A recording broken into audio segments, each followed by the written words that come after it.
ಕೊಪ್ಪಳದಲ್ಲಿ ಬೆಳ್ಳಂಬೆಳಗ್ಗೆ ಲೋಕಾಯುಕ್ತ ಅಧಿಕಾರಿಗಳು ದಾಳಿ ಮಾಡಿದ್ದಾರೆ. ನಗರಸಭೆ ಕಚೇರಿ ಹಾಗೂ ಕಚೇರಿ ಮೇಲೆ ಲೋಕಾಯುಕ್ತ ಅಧಿಕಾರಿಗಳು ದಾಳಿ ಮಾಡಿದ್ದಾರೆ. ಡಿವೈಎಸ್ಪಿ ವಸಂತಕುಮಾರ್ ನೇತೃತ್ವದಲ್ಲಿ ನಡೆದಿರುವಂತಹ ದಾಳಿ ಇದು. ನಗರಸಭೆ ಜಿಇ ಸೋಮಲಿಂಗಪ್ಪ, ಕಂದಾಯ ಅಧಿಕಾರಿ ಉಜ್ವಲ್, ಗುತ್ತಿಗೆದಾರ ಶಕೀಲ್ ಪಟೇಲ್ ಮನೆ ಮೇಲೆ ದಾಳಿ ಮಾಡಿದ್ದಾರೆ. ನಗರಸಭೆ ಅಧ್ಯಕ್ಷನ ಸಹೋದರನಾಗಿರುವಂತಹ ಶಕೀಲ್ ಪಟೇಲ್ ಮನೆ ಮೇಲೂ ಕೂಡ ಲೋಕಾಯುಕ್ತ ಅಧಿಕಾರಿಗಳು ದಾಳಿ ಮಾಡಿದ್ದಾರೆ. ನಗರಸಭೆ ಅನುದಾನದ ಹಣ ಏನಿತ್ತು ಅದನ್ನು ದುರ್ಬಳಕೆ ಮಾಡಿಕೊಂಡಿದ್ದಾರೆ ಅನ್ನೋ ಆರೋಪ ಕೇಳಿಬರ್ತಾ ಇದೆ. 2023-24ನೇ ಸಾಲಿನ ಅನುದಾನದಲ್ಲಿ ದುರ್ಬಳಕೆ ಮಾಡಿಕೊಂಡಿದ್ದಾರೆ ಅನ್ನೋ ಆರೋಪ ಕೇಳಿಬರ್ತಾ ಇದೆ. 336 ಕಾಮಗಾರಿಗಳಲ್ಲಿ 10 ಕೋಟಿ ರೂಪಾಯಿ ದುರ್ಬಳಕೆಯಾಗಿದೆ ಅನ್ನೋ ಆರೋಪ ಕೇಳಿಬಂದಿತ್ತು. ಈ ಆರೋಪದ ಬೆನ್ನಲ್ಲೇ ಲೋಕಾಯುಕ್ತ ಅಧಿಕಾರಿಗಳು ದಾಳಿ ಮಾಡಿದ್ದಾರೆ. ಹಲವಾರು ಮಹತ್ವದ ದಾಖಲೆಗಳನ್ನು ಪರಿಶೀಲನೆ ಕೂಡ ಮಾಡಿದ್ದಾರೆ.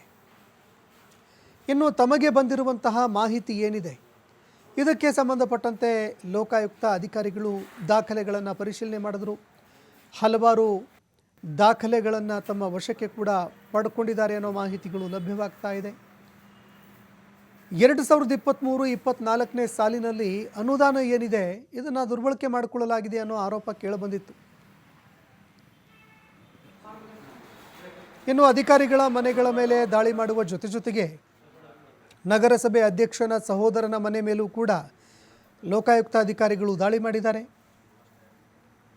ಶಕೀಲ್ ಪಟೇಲ್ ಎಂಬಾತನ ಮನೆ ಮೇಲೂ ಕೂಡ ದಾಳಿಯಾಗಿರುವಂಥದ್ದು.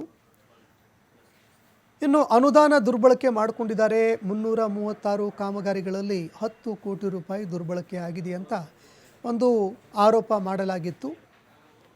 ಇದಕ್ಕೆ ಸಂಬಂಧಪಟ್ಟಂತೆ ಕೊಪ್ಪಳದಲ್ಲಿ ಇವತ್ತು ಬೆಳ್ಳಂಬೆಳಗ್ಗೆ ತಂಡಗಳನ್ನು ರಚನೆ ಮಾಡಿಕೊಂಡಂತಹ ಲೋಕಾಯುಕ್ತ ಅಧಿಕಾರಿಗಳು ದಾಳಿ ಮಾಡಿದ್ದಾರೆ.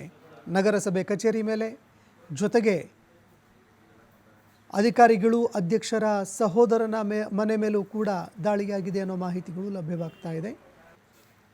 ಇನ್ನು ಅಕ್ರಮಕ್ಕೆ ಸಂಬಂಧಪಟ್ಟಂತೆ ಲೋಕಾಯುಕ್ತ ಅಧಿಕಾರಿಗಳ ದಾಳಿ ಹಾಗೂ ತನಿಖೆ ನಂತರ ಎಲ್ಲವೂ ಕೂಡ ಸ್ಪಷ್ಟವಾಗುತ್ತೆ.